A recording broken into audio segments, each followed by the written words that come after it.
Salut tout le monde, j'espère que vous allez bien. On se retrouve aujourd'hui pour analyser le Bitcoin et l'Ethereum. Je vais aussi vous montrer le link qui est à plus 9%, donc c'est assez intéressant. Donc on va aller voir ça sur les graphiques. On est rebondi sur un niveau que, en gros, je vous avais dit que ça pourrait être un niveau de support. Puis on a bien rebondi dessus. Puis après ça, on a fait un niveau plus haut sur le link. On a également le Beam qui est à 10%, donc je vous en avais parlé il y a quelques jours, puis il a vraiment très très bien performé depuis. Donc on va aller voir ça directement sur les graphiques. Donc, on peut commencer par les bitcoins. On peut voir qu'on a encore fait, on est encore une journée dans le vert à plus 1%. Donc, sincèrement, c'est assez impressionnant qu'est-ce qu'on fait sur le bitcoin en ce moment-là. Donc, ce genre de mouvement-là, c'est des mouvements qui sont vraiment impressionnants à voir. Qu'on a aussi une grande impulsion haussière après avoir été venu chercher le bas du range. Donc, on peut voir que finalement, ici, ça devrait être notre bottom. Puis, on devrait venir chercher pas mal plus haut sur le bitcoin.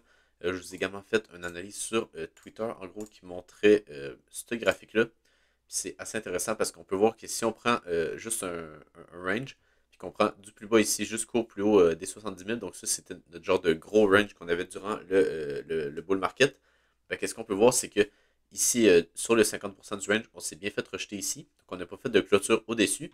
Puis là, on peut voir ici qu'on a fait un bottom, puis que là, on vient de clôturer au-dessus du milieu du range. Puis théoriquement, c'est ça que j'explique dans le tweet, c'est que si on clôture au-dessus du milieu du range, ça veut dire que théoriquement, on devrait aller dans le haut du range. Donc, ça, théoriquement, on devrait venir chercher un nouvel ATH avec ce genre de clôture-là. Ça reste que oui, ça pourrait prendre encore quelques temps. Là, je ne dis pas que ça va y arriver la semaine prochaine. Mais bon, ça reste que théoriquement, on est venu passer en dessous du range. Après ça, on a réintégré avec cette bougie-là. Même ici, on peut voir qu'on a réintégré un petit peu, mais bon, c'était pas incroyable. Après ça, on peut voir qu'ici, on a réellement réintégré le range qu'on avait fait durant, comme que je vous disais, le bull market. Puis on peut voir ici qu'on a vraiment clôturé au-dessus. Donc, théoriquement, c'est ça, comme que je vous disais, on devrait venir chercher le haut du range qui se situe aux 70 000. Puis peut-être le casser à la hausse. Là, théoriquement, d'habitude, quand on casse l'ATH, on vient chercher pas mal plus haut sur le Bitcoin si on se fie aux autres bull market qu'on a eu en 2017 puis en 2013. Puis également en 2021. Donc, également, une autre data qui est assez intéressante à prendre en compte, c'est que vous pouvez aller le backtester vous autres de votre côté, mais en gros, quand on fait une semaine, qu'on a le bottom qui se fait le lundi ou le mardi, donc dans ce niveau-là, puis qu'on a après ça un top qui se fait le dimanche. Donc, en gros, c'est qu'on a une semaine complète qui soit à la hausse ou à la baisse. Mais habituellement, si vous allez faire du backtesting durant, par exemple, les périodes de bull market, c'est souvent ce qu'on a, c'est que le début de la semaine, c'est le bottom de la semaine, puis après ça, on continue de monter. Puis quand on est en bear market, c'est le contraire, on descend, fait que le lundi est là, puis le dimanche est là, ce qui est très logique parce que dans notre semaine, on descend, fait que on est dans une direction, fait que c'est sûr que le début de la semaine va être plus haut que mettons qu'on est baissier, mais c'est sûr que le début de la semaine va être plus haut que la fin de la semaine. Mais ouais, si vous allez regarder, là, quand on fait ce genre de pattern-là, qu'on fait vraiment une semaine qui est très haussière avec un lundi qui est le bottom, puis le dimanche le top, habituellement, après ça, on vient continuer de faire notre tendance, puis on continue d'avoir soit le lundi ou le mardi notre bottom, puis qu'après ça, on a encore en gros, le fin de la semaine, ça va être genre vendredi, samedi, dimanche, qui pourrait être notre top de semaine pour, en gros, la semaine prochaine. Donc, ça va être vraiment surveillé. Puis, c'est assez facile d'aller backtester. Vous faites juste prendre la semaine pour regarder qu'est-ce qui s'est passé dans cette semaine-là. Donc, c'est assez important à voir ce genre de data-là parce que après ça, quand ça arrive, on est conscient que c'est ça qu'on a. Puis, en gros, souvent et tout, qu'est-ce qu'on avait, c'est que par exemple, le lundi, on vient faire par exemple ce genre ce genre de bougie-là. Donc, par exemple, je sais pas, on a cette bougie-là, par exemple. Donc, je peux la mettre un petit peu plus petite. Puis, par exemple, on a une mèche qui fait ça comme ça. Puis après ça, le mardi, qu'est-ce qu'on a? C'est que par exemple, on a, je sais pas moi, une bougie qui est comme ça, donc qui ouvre ici, puis qui vient closer au-dessus, mettons, au 53 000, puis qu'on a commencé au 50, ici, mettons, 54 000, puis on a commencé au 53 000. Donc on a monté, mais c'est qu'on va voir, des fois, qu'est-ce qu'on va voir, c'est que le mardi, on va avoir une mèche qui va venir chercher le plus bas du lundi, puis après ça, on va continuer. Donc j'espère que c'est clair que c'est que j'ai montré, mais en gros, c'est ça, c'est un petit peu qu'est-ce que je montre, c'est qu'en gros, on vient chercher la liquidité du lundi pour après ça continuer de pump. Donc, on a souvent ce genre de pattern-là. En gros, durant ce genre de phase-là, donc on vient chercher soit le plus bas du lundi ou directement que le lundi, c'est le bottom, puis qu'après ça, on continue de pump, puis qu'on vient chercher des niveaux plus hauts. Puis, sincèrement, ça semble assez bullish en ce moment sur le Bitcoin. Le prochain niveau qui va être à regarder en haut time frame, ça va être vraiment la Fairway Gap ici en monthly. Je vous dirais que je vais plutôt regarder pour vraiment venir combler au complet la zone de Fairway Gap. Donc, parce qu'on peut voir qu'ici, on est déjà venu la chercher. Là. On peut voir qu'avec cette mèche-là, ici, on est venu chercher un petit bout de la Fairway Gap. Donc, théoriquement, si on viendrait faire un niveau plus haut, on devrait clairement venir chercher le haut de la Fairway Gap en monthly, qui se situe aux 53 200 $. Donc, théoriquement, dans le prochain mois, dans le prochain 2 mois, on devrait venir chercher ce niveau-là. Puis en weekly, sinon, on a également une Fairway Gap juste là qui n'est pas comblée. Donc, en gros, ça correspond également avec notre Fairway Gap en monthly. Donc, je vous dirais que les 53 200$ pourraient être un niveau de résistance. Puis après ça, sincèrement, on aurait dit que c'est pas mal jusqu'à l'ATH qu'on a. Là. Donc, en gros, on a peut-être ce niveau-là. Puis on a également une Fairway Gap juste là en weekly. Mais bon, je vous dirais qu'après ça, ça semble assez bullish. Je sais pas comment ça va prendre de temps là, avant qu'on aille sur ces niveaux-là. Parce qu'on peut voir que oui, on a une belle tendance ici. Puis je pense que ça pourrait continuer. Mais bon, on pourrait avoir une petite résistance ici. Puis sinon, également là. Puis après ça, je pense qu'on pourrait viser l'ATH quand on va venir passer ce niveau-là. Mais ouais, c'est ça. Fait que sur les bitcoins, ça semble assez bullish. Fait que ça veut dire qu'on va vraiment prioriser des longues pour cette semaine. Puis on peut voir également qu'en 1 heure, là, on commence à consolider un petit peu sur ces niveaux-là. Donc, on peut voir également qu'on accumule pas mal de liquidités en dessous des plus bas juste là. Donc, à partir, je vous dirais, de ce niveau-là, on accumule pas mal de liquidités parce qu'on peut voir que ce plus bas-là ici, on est venu chercher la liquidité en dessous juste là. Donc, c'est pas si mal que ça. Fait que ça se pourrait qu'on ait par exemple un petit dump ici qu'on vient de chercher ce niveau-là. On a également une petite Fairway Gap en 1 heure juste là.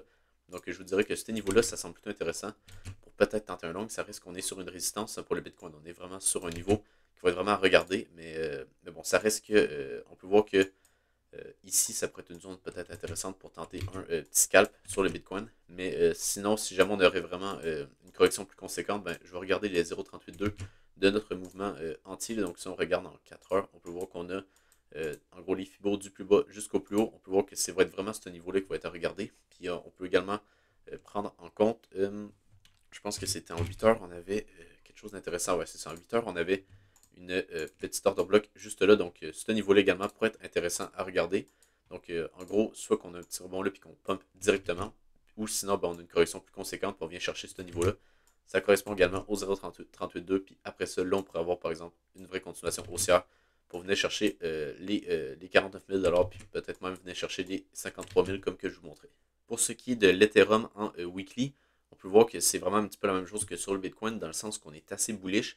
Puis je pense qu'on devrait avoir une tendance haussière sur l'Ethereum durant les prochaines semaines, parce qu'on peut voir que ici, pour moi, c'est clairement un retest de la zone qui était avant une résistance. Donc ici, on avait résistance, résistance, puis même ici résistance, puis après ça, support. Donc ici, théoriquement, on devrait venir chercher un niveau plus haut sur l'Ethereum. Le prochain niveau à regarder, ça va être la petite zone d'order bloc qu'on a là en weekly. Ça se pourrait qu'on ait quand même un petit peu de résistance sur ce niveau-là. Mais bon, ça reste que même si on s'arrête un petit peu ici, c'est pas tant grave. Puis je pense que dans les prochains, dans la prochaine année, on devrait venir chercher un ATH ou peut-être un petit peu plus tard. C'est dur à dire le temps exact, mais ça reste que juste en regardant le graphique, pour moi, ça veut dire qu'on venait chercher des niveaux plus hauts. Puis également, qu'est-ce qui est à considérer, c'est que, puis que j'en ai pas tant parlé avec le Bitcoin, c'est que on a le stock market qui est vraiment sur des niveaux plus hauts, juste là. Donc c'est assez bullish en ce moment, qu'est-ce qu'on a. Donc on peut voir que ici, on est vraiment sur des niveaux plus hauts. On est passé au-dessus des 50 000, ouais, des 5 000, je veux dire, pour l'SP 500. Puis on a également le Nasdaq, juste là ici, qu'on est également venu chercher un niveau plus haut, juste là. Donc c'est vraiment assez bullish, qu'est-ce qu'on a sur le Nasdaq, le SP500. Donc théoriquement, sur les cryptos, on devrait juste suivre. C'est juste qu'on devrait peut-être avoir un petit retard. Ça se pourrait très bien. Donc en gros, c'est que ici, c'est les assets qui sont un petit peu moins risqués que qu'est-ce qu'on a sur le Bitcoin et sur l'Ethereum. Puis après ça, théoriquement, l'argent devrait se déverser vers Bitcoin, Ethereum. Puis après ça, vous connaissez la suite, hein, les petits altcoins, les plus petits altcoins. Puis après ça, on va aller dans les shitcoins. Puis après ça, théoriquement, ça devrait être la fin de la tendance haussière. Mais bon, on a un petit peu, je voulais juste montrer ça parce qu'en gros, sur l'Ethereum, ça semble assez bullish pour les prochaines semaines. Donc, comme que je vous disais, on va plutôt prioriser les longues. Donc, en voyant ça, je me dis en gros que ça se peut qu'on laisse la poche de liquidité qu'on avait laissée juste là, puis qu'on vienne jamais la chercher. Je pense qu'il y a quand même des chances qu'on vienne jamais chercher ce niveau-là, puis qu'on continue de pump, puis qu'on vienne chercher un niveau plus haut sur notre Ethereum. Donc, ouais. Si on regarde en plus petit temps près, on va voir qu'on est toujours bloqué sur notre niveau de résistance. Dans la vidéo d'hier, je vous avais montré également qu'en gros, on était venu faire une autre inversion de structure sur l'Ethereum. Si on prend ici, on peut voir qu'à partir de ce plus haut-là, on était venu faire un niveau plus haut, et qu'on était venu chercher la liquidité. Donc, je vous avais parlé de la zone de demande qu'on avait juste là. Donc, c'est vraiment, ça a été notre bottom sur l'Ethereum. Donc, on avait quand même un beau trade à prendre. Finalement, je ne l'ai pas pris. Parce qu'en gros, j'avais pas vu qu'on était venu chercher justement ce niveau-là. Même j'en avais parlé, j'avais pas mis d'alerte. Mais bon, ça reste que c'était vraiment un très très beau trade à prendre, puis que je vous parlais qu'en gros, on pouvait rentrer ici, puis avoir un stop loss en dessous de la zone de demande qu'on avait juste là, puis en gros, on pouvait venir targeter les highs qu'on avait ici. Donc on peut voir que quand on est venu chercher les highs qu'on avait juste là, mais regardez après ça la réaction qu'on a eue. Donc ça, c'est vraiment assez classique, là, que, en gros, on vient chercher ces highs-là, on a une réaction. Après ça, qu'est-ce qu'on fait? C'est soit que, ben, en gros, on s'arrête là, puis qu'on vient, par exemple, rechercher un niveau plus bas, ou on réaccumule sur ce niveau-là, on fait une genre de petit bottom pour après ça repartir, puis ben, en gros, venir chercher des niveaux plus hauts. Donc finalement, c'est ça qu'on a fait ici. On est reparti, on a gardé notre tendance qui est haussière. On peut voir également qu'on est venu chercher la trendline qu'on avait juste là. Puis ben, après ça, on a continué notre tendance, puis on est venu chercher des niveaux plus hauts juste là. Donc c'est plutôt bullish qu'est-ce qu'on a sur l'Ethereum. Puis ben, en gros, ce trade-là, il aurait bien marché sur notre Ethereum. Mais ouais, c'est ça. Là, on est venu chercher le haut du range juste là. Donc ça, on est venu chercher.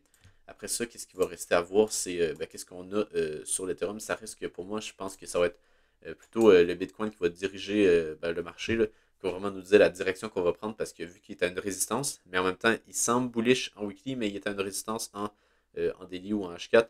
Donc, je pense pas qu'il faut trop être pressé pour rentrer en position en ce moment, puis il faut plutôt attendre de voir qu'est-ce qui va se passer. Soit qu'on a un breakout du Bitcoin, fait qu'on va avoir également un breakout de l'Ethereum, mais qui devrait être peut-être un petit peu en retard. Puis ben, on pourra tenter de peut-être long l'Ethereum. Ou ben, sinon, si on a une petite baisse du Bitcoin, ben, ça va être parfait parce que ben, on va pouvoir essayer justement de long l'Ethereum également. On a, si on prend les Fibo et qu'on les met comme il faut, donc si on les remet sur le top, ouais, je pense que c'était ici, au c'est pas si grave. Ça reste qu'on a quand même les 0,382 qui sont encore sur le niveau pivot que je vous avais montré. Donc ça reste que si on redescend ici, ben, on pourrait venir chercher ce niveau-là avant de repartir. Ça ferait un petit peu comme sur le Bitcoin. Mais ouais, c'est ça. Fait que on pourrait très bien se faire rejeter ici, qu'on vienne chercher ce niveau-là avant de repartir. Puis si jamais ben, on breakout, ben clairement, pour moi ici, si jamais on breakout de ce niveau-là, on devrait clairement venir chercher un niveau plus haut. Il n'y a pas vraiment de zone de résistance que je vois ici, à part peut-être ce niveau-là. Mais bon, je pense qu'on devrait venir, on devrait réussir à le traverser si jamais on passe au-dessus de la zone de résistance juste là. Donc ouais, quelque chose comme ça ici, si jamais on est vraiment bullish, puis qu'on vient chercher un niveau plus haut, puis après ça, ben, on devrait venir targeter les 0,5 de Fibo de tout le bear market. Puis ben, après ça, les 0,68, puis on a également les highs de 2022, si je me souviens bien. Je pense que c'est ça ici, ouais, c'est ça, les highs de 2022 également, au 4000$. On a également sinon au 3344 et au 2877 qui pourraient être des niveaux de résistance plutôt long terme. Mais ouais, ça va te regarder sinon un petit temps prime qu'est-ce qu'on a pour peut-être tenter un long si jamais on a une petite baisse. Donc sur le Chainlink, vous pouvez voir qu'on a vraiment une très très belle réaction sur le Chainlink. Puis on est venu faire un niveau plus haut. Puis en gros, ici on était venu chercher la liquidité weekly qui nous restait au-dessus des 19$, 19,5$. Puis après ça, qu'est-ce que je vous avais parlé quand on était venu chercher cette liquidité-là, c'est qu'en gros, on avait vraiment deux choix ici. C'était soit que, en gros, si on prenait Fibo des plus bas jusqu'au plus haut, on peut voir que c'était soit qu'on restait qu'on venait s'appuyer sur la zone de rechargement de long qui se situait à partir des 18,38$, donc à partir de ce niveau-là. C'était une zone qui pouvait être intéressante pour long. Puis ben, c'est ça, fait que je vous montrais que c'était soit qu'on tentait un long ici, ou que ben, le link il dégringolait quand même pas mal plus, puis qu'on venait chercher en gros une correction, si on prend des plus hauts jusqu'au plus bas de ouais, 18%, pour revenir chercher notre vrai niveau de demande. Donc finalement, on n'est pas venu chercher ce niveau-là, mais en gros, si on va en 4 heures, on peut voir qu'on avait ce niveau de demande-là qui était, je pense, daily. Puis on avait un niveau qui était encore plus petit en 4 heures, qui se situait dans le fond, cette chandelle-là. Donc c'était ça pour moi qu'on tenait ce niveau-là puis qu'on pumpait, ou qu'on venait descendre, venait chercher ce niveau-là pour ensuite continuer notre tendance haussière, vu qu'on avait fait un niveau plus haut. Ça restait que le link était plutôt haussier. Donc on peut voir que c'est bien ce qu'on a fait. On est venu chercher ce niveau-là, puis ben, on est directement pump. Le seul problème, c'est que si on va en low time frame, on peut voir qu'il n'y avait pas vraiment de setup de long ici. Là. Sincèrement, c'était pas très très beau. On peut voir qu'on est venu chercher la liquidité avec ces deux mèches-là. Puis après ça, on a commencé à pump, mais bon, on est venu rechercher ce niveau-là une deuxième fois. On n'a pas réellement eu d'inversion de structure. Donc je vous dirais que la price action ici n'était pas très très belle. On peut voir également qu'on était venu simplement chercher les highs. Donc ici, ça m'étonne vraiment qu'on n'ait pas venu chercher les lows qu'on avait fait là. Mais bon, ça risque qu'on est venu faire un scénario de triple tap. Si vous vous souvenez, en gros, c'est qu'on vient faire un premier bottom, on vient chercher la liquidité en dessous de ce bottom-là. Puis après ça, on vient faire, après ça, ben, une troisième tape. Donc on vient chercher une troisième fois ce niveau-là avant de repartir. Puis, en gros, ces scénarios-là, c'est souvent les scénarios qu'on a les meilleurs risk-reward. Donc par exemple, je vous donne un exemple, mais par exemple, quelqu'un qui traderait ce genre de scénario-là aurait pu entrer sur ce bottom-là avec un stop loss en dessous ici. Donc ça aurait fait un stop loss qui aurait été ridicule. puis qu'il aurait bien fonctionné, puis qu'après ça, bon, on aurait pu venir chercher genre quelque chose comme, par exemple, ici, on a pu venir chercher 34 heures. Clairement, j'aurais pas fait ce genre de trade-là. Mais bon, ça reste que ici, le setup était quand même valide. Puis ben, on est bien venu faire le triple tap avant de repartir. Puis en plus, dans la zone de rechargement. Donc, ça reste que le setup était plutôt beau. C'est juste qu'on n'avait pas réellement d'inversion de structure ici. Donc, c'est pour ça que j'ai pas tenté de long sur le link. Mais là, on peut voir ici qu'on est venu chercher la petite zone de faire le gap en 1 heure. Donc, on pourrait très bien continuer à pump là, sur le link. Je vois vraiment pas de raison d'être bearish en ce moment dessus. Puis si on va en weekly, ben, notre prochain niveau de résistance, ça serait en gros, je pense que c'est en 3 jours. Je ne sais pas exactement pourquoi j'ai mis ce niveau de résistance-là. Mais ça reste qu'ici, on a un niveau qui pourrait être intéressant à regarder. Je ne sais pas exactement, c'est peut-être en daily qu'on a une petite order block. Ouais, ici, je pense que c'était ça. En gros, on avait en gros ce niveau-là que j'avais noté qui pouvait être intéressant. Puis juste simplement le top qu'on a fait ici serait théoriquement un niveau de résistance. Parce que, ben, théoriquement, ici, vu qu'il y a des gens qui ont tenté de vendre du link, bon, on va faire exactement la même chose ici. On devrait tenter de. Ben, clairement, on va avoir des gens qui vont vendre du link encore une fois. Donc, ici, ça pourrait être le niveau de résistance, mais là, on parle des 23$ jusqu'au 26$. Si on prend jusqu'au top, ça serait jusqu'au 28$. Donc, en gros, tout ce niveau-là, ça serait théoriquement un niveau qui va être à regarder pour le link. Donc, en gros, ça serait le prochain niveau qu'on pourrait s'arrêter. Puis, on peut voir qu'ici, avant, c'était notre niveau que je vous parlais. On peut voir qu'on s'était bien arrêté sur ce niveau-là. Donc, théoriquement, ici, on devrait également ben, au moins se ralentir un peu, faire un genre de setup dans ce style-là avant de continuer à pump. Puis, ben, garder notre structure qui est haussière ici. Puis après ça, ben, venez chercher les tops qu'on a là, réaccumuler un petit peu ici, venez chercher ce niveau-là. Puis après ça, venez faire un ATH. Donc, moi, c'est vraiment ça que je vois pour le link. Puis, ben, en gros, si vous regardez dans le dernier bull market, vous pouvez voir que, en gros, on était très, très haussier durant la période d'accumulation pour le link. Donc, le COVID était juste là. Puis regardez la tendance haussière que le link nous a faite. Tandis que, par exemple, si on met le Bitcoin, donc si on met le BTC, puis que je vais prendre ça ici, par exemple, vous pouvez voir que, en gros, si je le mets en logarithmique, juste là, vous pouvez voir que pendant que le link était vraiment dans une tendance qui était très, très haussière, ben, le Bitcoin, ça a pris pas mal plus de temps, puis qu'il a vraiment juste commencé à pump à partir d'ici. Donc, on a eu une très belle performance du link face au Bitcoin durant cette période-là. Donc, je pense qu'on va faire un petit peu le même scénario. Donc, si on prend par exemple du COVID, si on prend le bottom jusqu'à par exemple au top, ben pas jusqu'au top, mais jusqu'à temps que le Bitcoin a commencé à performer, on a fait 600%. Puis, ben, si on prend la même performance du Bitcoin ici jusqu'à là, je ne sais pas si ça compte ici par exemple, mais bon, ça nous fait quelque chose comme 300%. Donc, je pense que ouais, ça compte pas la bonne échelle. Mais bon, vous voyez genre que le Bitcoin est passé de quelques. Donc, il est passé de 4000 à 11 000. Donc, ça nous fait un fois 3. Tandis qu'ici, on était passé de genre 1$ à ouais, 10$. Donc, on a fait un fois 10. Donc, vous pouvez voir la différence. Donc, moi, je pense que c'est un petit peu ça qui va arriver pour le link durant les prochaines semaines. Puis qu'on devrait surperformer le restant du marché. Puis, ben, qu'est-ce qui est intéressant également, c'est qu'on est venu. En gros, on a une petite zone de demande qu'on est venu former en 3 jours. Donc, c'est plutôt intéressant. Puis, en gros, si jamais on aurait un petit pullback, on pourrait très bien venir chercher ce niveau-là pour continuer à pump. Donc, pour moi, ça va être vraiment ce niveau-là que je vais regarder pour ben, tenter de rentrer en long. Là. Donc, dans ce niveau-là, tenter de long le link. Pour moi, ça semble plutôt bon. Si jamais, ben, c'est sûr qu'on pourrait très bien continuer à pump. Là, mais bon, ça reste que si jamais on a un petit pullback, ben, ce niveau-là, ça pourrait être intéressant. Puis, si on prend également un FIBO des plus bas jusqu'au plus haut, en gros, on a également notre zone de rechargement de long qui se situe dans ce niveau-là. Donc, je vais vraiment regarder la zone de demande en 3 jours pour tenter un long durant cette semaine. On a également le Beam qui nous a fait une très très belle performance. Donc, en gros, je vous en avais parlé au début ici. Et bien, on peut voir que là, on a eu une très très belle performance du Beam de, si je prends par exemple d'ici à là, de genre 37%. Puis, on peut voir que en général, le token, ça semble assez bullish. Donc, ici, on devrait continuer notre tendance. Ça veut dire, mais c'est sûr que par exemple, on devrait avoir un petit pullback à un moment donné. Je ne sais pas exactement quand, parce qu'on peut voir qu'ici, on est venu chercher les highs, donc on est venu faire un equal high juste là. Donc, on a laissé la liquidité au-dessus de ces plus hauts-là. Donc, clairement, pour moi, on va venir les chercher. Mais ça reste qu'on est quand même sur notre niveau de résistance daily. Donc, ça se peut qu'ici, on ait un pullback avant de repartir. Mais ça reste que la tendance générale semble plutôt haussière. Donc, ça reste que oui, ici, on pourrait continuer de pump et de venir chercher des niveaux plus hauts. Mais bon, je pense que c'est quand même, il faut quand même être réaliste. Puis ça se peut très bien qu'on ait un pullback ici. Revenir chercher, par exemple, ces niveaux-là. Ou même, il y en a qui vont dire qu'ici, on pourrait avoir une sorte de zone de pivot. Parce qu'en gros, ici, c'était une zone de résistance. Donc, théoriquement, ici, ça devrait être une zone de support avant de repartir. Puis Puis on a également le petit ferrule gap en DI ici qui pourrait être intéressant si jamais on a vraiment une mèche ici. Là, on pourrait très bien revenir chercher ce niveau-là. Puis après ça, repartir. Ça serait le scénario un petit peu plus bearish. Puis ben, le scénario bullish, ça serait juste de consolider un petit peu ici. Ou même de directement breakout. Ça se pourrait très bien également. Même si on regarde en wiki, on peut voir que notre chandelle est vraiment très très haussière. Donc pour moi ici, c'est clairement que le pump n'est pas fini. Puis on devrait venir chercher pas mal plus haut sur le beam. Je vous avais également partagé mon analyse sur le Chiliz. On peut voir que pour l'instant, ça semble plutôt bon. C'est juste qu'on n'est pas venu chercher le niveau que moi je voulais pour tenter un short. En gros, je vous avais montré cette zone de faire le gap en 1 heure. Je pense que c'était sur Twitter que je vous avais montré ça. Puis ben, en gros, je vous montrais qu'on avait pas mal de liquidité à venir chercher juste là. Puis on en avait également ici à venir récupérer. Donc pour moi, c'était assez bearish sur le Chiliz. Puis en gros, c'est exactement ce qu'on a fait. Donc on est venu pump un petit peu ici. Puis ben, on n'est juste pas venu chercher ce niveau-là. Puis après ça, on a directement dump. Donc cette flèche-là, on peut simplement l'enlever.